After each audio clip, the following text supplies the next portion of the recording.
অন্যদিকে ওমানে business opportunity seminar এবং সেলিব্রেশন প্রোগ্রাম অনুষ্ঠিত হয়েছে। শনিবার DXN এর উদ্যোগে মাস্কাট মোবাইলা হেড অফিসে আয়োজন করা হয়। অনুষ্ঠানে সভাপতিত্ব করেন DXN এর সমন্বয়ক মোহাম্মদ নিজামুদ্দিন।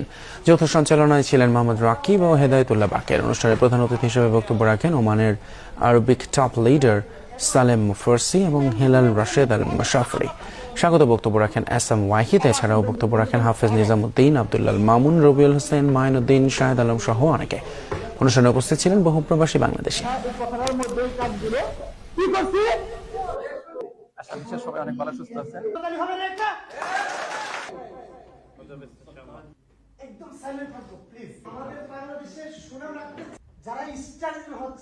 বর্তমানে ওমানের প্রবাসের বন্দী জীবন থেকে মুক্ত হয়েছে আলহামদুলিল্লাহ, একমাত্র DXN বিজনেস করার কারণে। DXN এটা এমন একটা প্ল্যাটফর্ম, এটা এমন একটা অপরচুনিটি, যে অপরচুনিটিটা প্রবাসী থেকে শুরু করে দিন থেকে শুরু করে সকল শ্রেণী, জাতি, ধর্ম, পেশা সকল মানুষ